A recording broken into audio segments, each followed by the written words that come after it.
여러분 안녕하세요. 위대한 데이터 베이크오프 세션에 오신 걸 환영합니다. 여기서는 유니티 다츠 사용 시 중요한 부분인 데이터를 구워서 성능, 유연성 등을 개선하는 것에 대해서 알아보겠습니다. 이번 세션은 다츠 사용 경험이 있어야만 이해하기가 쉬울 것 같습니다. 그래서 모르시는 분들을 위해서 잠시 다츠가 무엇인지와 관련된 학습 자료를 소개하는 시간을 잠시 후에 갖겠습니다. 일단 저는 애슐리 알리세아이고요. 유니티의 시니어 프로덕트 매니저입니다. 수년 전 인디게임 개발자로 업계에 진입했고 유니티는 약 8년 전에 입사해서 처음에는 개발자 에반젤리스트로 에디터 워크플로우를 가르쳤고 지금은 제품팀에서 유저 니즈에 대응하며 유니티 비주얼 스크립팅 쉐이더 그래프를 다뤘고 지금은 ECS 및 피직스 등의 기능을 담당하고 있습니다. 오늘 발표는 알렉스 커풋이라는 다츠의 시니어 소프트웨어 엔지니어와 함께 진행하겠습니다. 후반부에 프로젝트에 베이킹을 적용하는 예시를 소개해 주시겠습니다.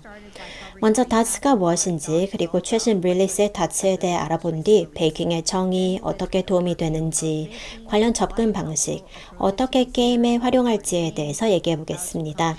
그 후 알렉스가 몇 가지 예시를 보여드린 뒤 세션을 마무리하겠습니다. 그럼 시작해 볼게요.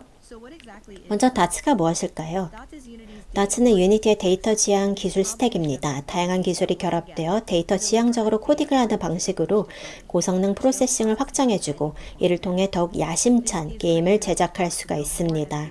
더 복잡한 게임 플레이, 풍부한 동적 환경, 많은 수의 플레이어, 까다로운 하드웨어 제약이 있는 디바이스를 지원하는 게임도 만들 수가 있게 됩니다. 다츠에는 ECS 아키텍처에 기반한 모든 패키지가 포함되어 있고 ECS 개발을 지원하기 위해 만들어졌지만 ECS와 독립적인 두 가지 기술, 즉 버스트 컴파일러와 C# 잡 시스템도 포함되어 있습니다. ECS 아키텍처 패턴을 프로젝트에 구현하게 해주는 API는 엔터티라는 적절한 이름의 패키지로 제공됩니다. 데이터 지향 아키텍처의 이점을 누리려면 게임 코드와 패키지가 이 엔터티 패키지를 기반으로 해야 합니다. 현재 ECS for Unity는 정식 출시된 패키지로 유니티 2020.2 텍스트림부터 프로덕션용으로 지원되고 있습니다. ECS는 노련한 게임 개발자, 즉 전에 유니티로 게임을 제작해 보신 분들께 추천합니다. 이러한 분들은 어떠한 아키텍처 관련 문제가 다음 프로젝트에서 제약을 가할 수 있고 어떤 것을 해결하고 싶은지 알고 계실 겁니다. 그리고 성능을 위해서만 사용하는 것이 아니라 ECS는 게임 코드 아키텍처를 더 유연하게 해주는 아키텍처 패턴이라 게임 플레이 관련 변경 사항에 더 쉽게 적응할 수 있게 도와줍니다. 예를 들어 썬블링크 엔터테인먼트는 주요 멀티플레이어 기능을 히로이시 게임 제작 후반부에 추가했음에도 코드 아키텍처에 대한 영향을 최소화했는데 바로 ECS 덕분이었습니다. 여러 장점을 지닌 ECS는 일례로 컨트롤이나 디터미니즘, 대량의 데이터 스트리밍 등의 이점이 있습니다. 덕분에 많은 스튜디오가 게임에 영향을 미치지는 많은 문제를 해결할 수 있었습니다. Electric Square, The Ansel, Sunlock Studio 등의 회사는 매우 동적인 게임 플레이를 저사양 기기에서 실행하고 예측 가능한 멀티플레이어 퀄리티 프로세스를 유지하고 팀의 디자인 이터레이션 시간을 단축하고 심지어 수만 개의 엔터티가 있는 복잡하고 동적인 월드를 렌더링할 수 있었습니다. ECS를 사용하는 멀티플레이어 게임은 더 많은 데이터를 네트워크를 통해 동기화하고 더 많은 플레이어를 지원하며 롤백 및 디터미니즘에 크게 의존하고 멀티 클라이언트 프로세스를 가속화할 수 있습니다.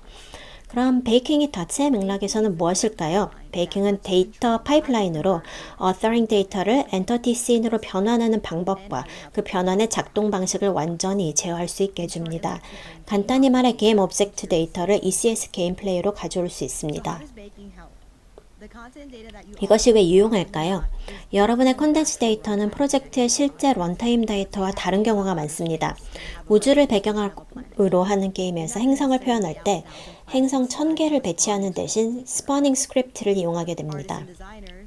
아티스트와 디자이너라면 이를 통해 작업을 지속하면서도 작업이 성능에 어떤 영향을 미칠지 크게 고민할 필요가 없어집니다.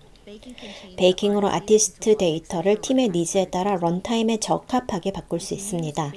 베이킹을 섭씬에서 사용하면 거대한 씬을 논리적으로 작게 쪼개거나 큰 시스템을 여러 요소로 나눌 수 있습니다. 어서링을 위해 데이터를 어떻게 분할할지는 여러분의 필요에 맞춰 결정하시면 됩니다.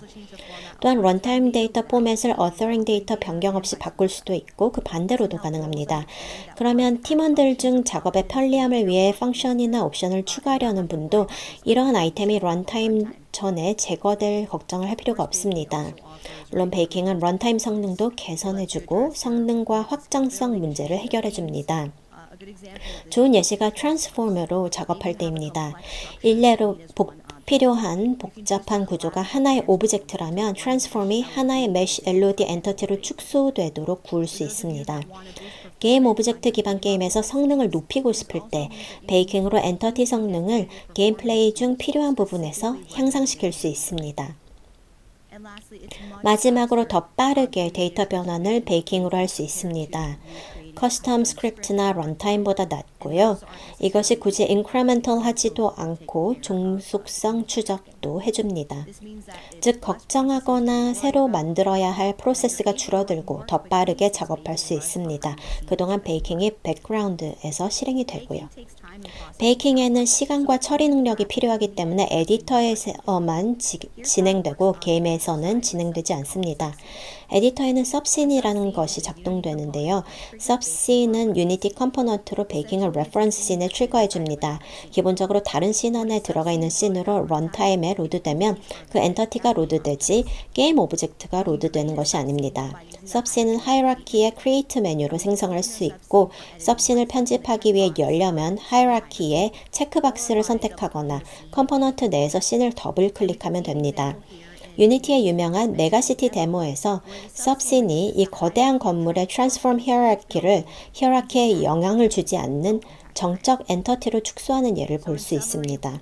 요약하자면 베이킹 월드가 subscene에 대해서 생성이 되는 것입니다. 그리고 엔터티가 그 안에 모든 게임 오브젝트에 대해 생성됩니다. 베이커가 있는 각 컴포넌트는 베이커의 베이크 메서드에 의해 처리됩니다. 곧 알렉스가 설명드릴 것이고요. 베이킹 월드 시스템이 실행된 다음 베이킹 월드가 직렬화됩니다. 그럼 알렉스 커프님이 베이킹의 작동 방식을 설명해 주시겠습니다.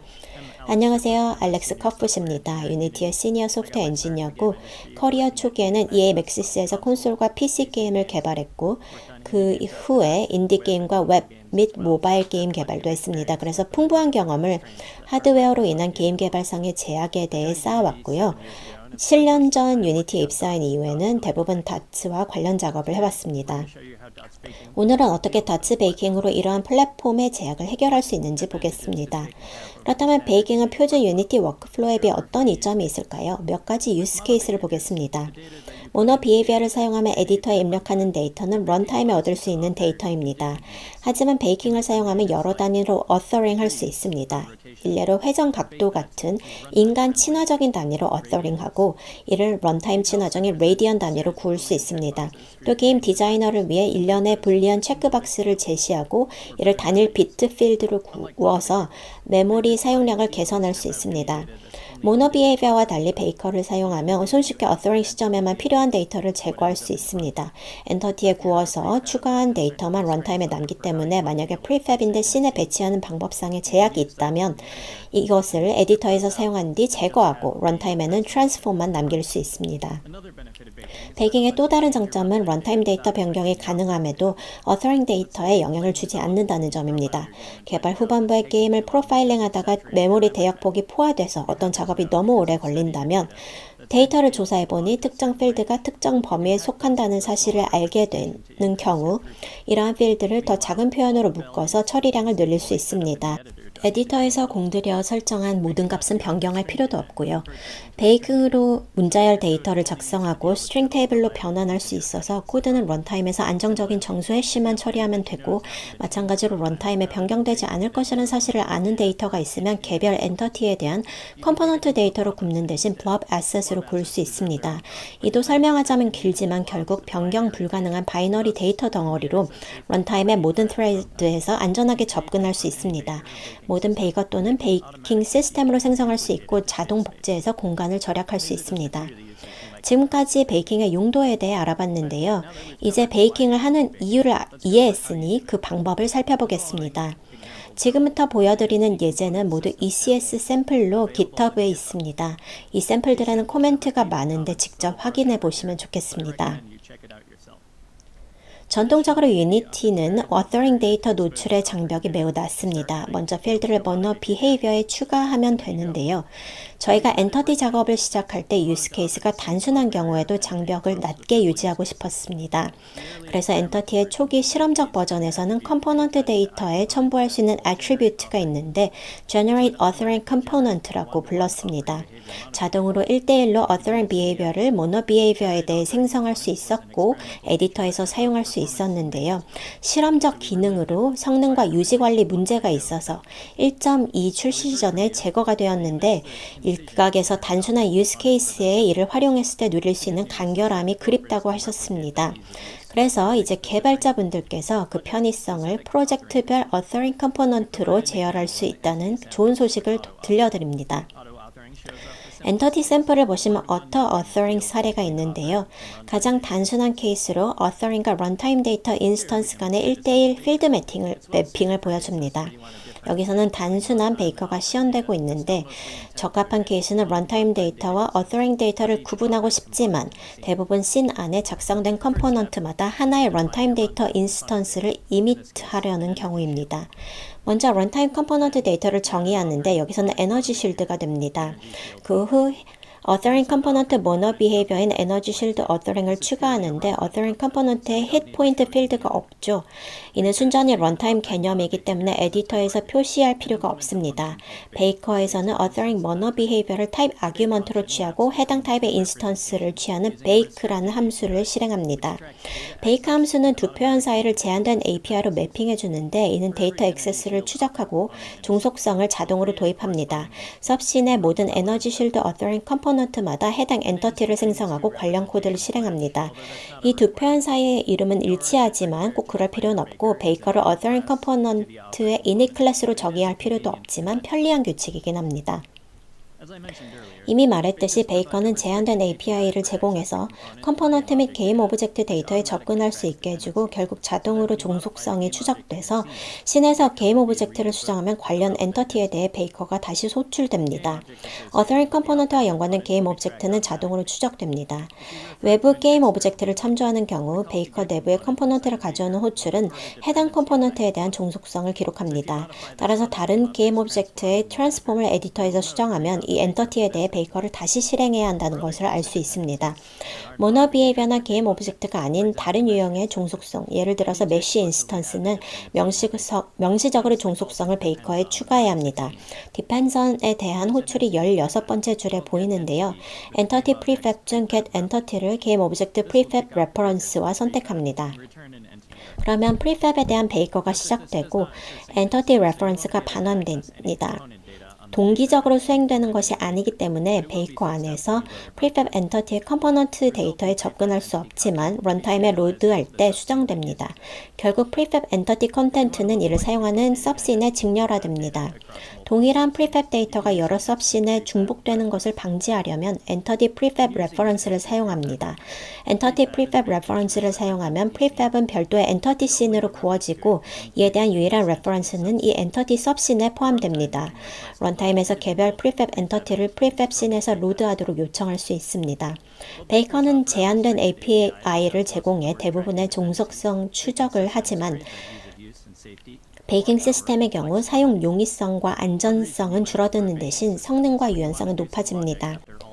베이킹 시스템이 특히 유용한 경우는 모든 타겟 엔터티 생성 후 로직을 수행하는 경우로 베이킹 시스템은 배치 작업을 하고 변경 데이터 집합을 기반으로 의사결정이 가능한 모든 베이커가 생성된 후 실행돼서입니다.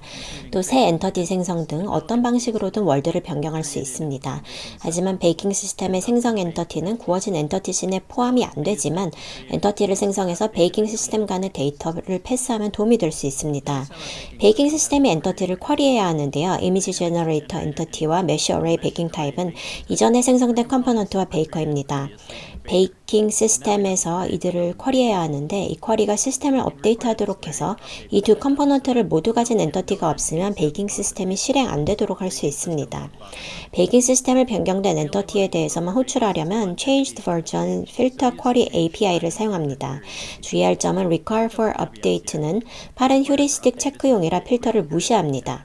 change filter는 쿼리에 접근하고 이를 업데이트할 때 적용되기 때문에 네이티브 어레이에는 이미지 제너레이터 엔터티가 바뀐 엔터티가 포함됩니다.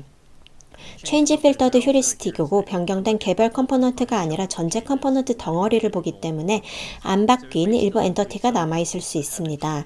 하지만 변경이 전혀 없는 덩어리는 모두 제외됩니다. 베이킹 시스템 업데이트의 핵심은 쿼리에서 수집된 엔터티를 이터레이션하고 일부 유틸리티 코드를 호출해서 관련 엔터티 그래픽 컴포넌트를 추가하는 것입니다. 이전에 ECS 시스템을 작성해 본 적이 있다면 익숙할 것입니다. 실제로 베이킹 시스템은 다른 AI 시스템과 거의 비슷하게 작동하고 잡 스케줄링 등 모든 기능을 갖추고 있습니다. 하지만 아시듯이 큰 힘에는 큰 책임이 따릅니다.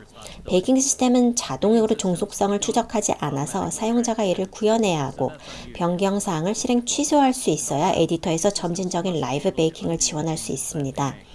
예를 들어 지금 엔터티 그래픽 컴포넌트나 이미지 제너레이터 엔터티 및 메쉬 어레이 베이킹 타입을 가진 엔터티를 추가하고 있습니다. 즉 이러한 컴포넌트가 엔터티에서 제거되거나 엔터티가 월드에서 제거되면 이 시스템은 반드시 엔터티 그래픽 컴포넌트도 제거해야 한다는 것입니다.